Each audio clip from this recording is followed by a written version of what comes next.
Iniya hi இனி என்ன பண்ணுற? என்ன வெக்கமா?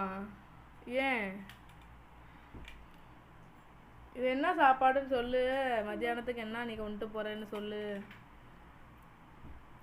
கீரை சாப்பாடு, பீன்ஸு, கேரட்டு, உருளைக்கிழங்கு, தேங்காய் போட்ட பொரியல். கொஞ்சம் ஜூம் பண்ணுவோம். காளான் ஆம்லேட்டு. காளானு பெரிய வெங்காயம்லாம் நல்லா வதக்கி அதுக்கப்புறம் முட்டையில் சேர்த்து ஆம்லேட் போட்டிருக்கேன். இது வந்து பாலாக்கீரையை பருப்பில் போட்டு கடைஞ்சி டிஃபன் மத்தியானத்துக்கு கட்டியிருக்கேன். காலையில் நேற்று சாயந்தரம் வச்ச புளிக்குழம்பு தம்பி இப்போ சாப்பிட்றாரு மார்னிங். நிம்மருடா, நல்லா இருக்கான்னு சொல்லு.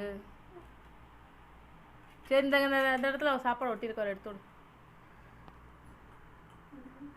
இதான் இன்றைய மதிய உணவு. மிச்சம் வைக்காமல் சாப்பிட்றேனேப்பா.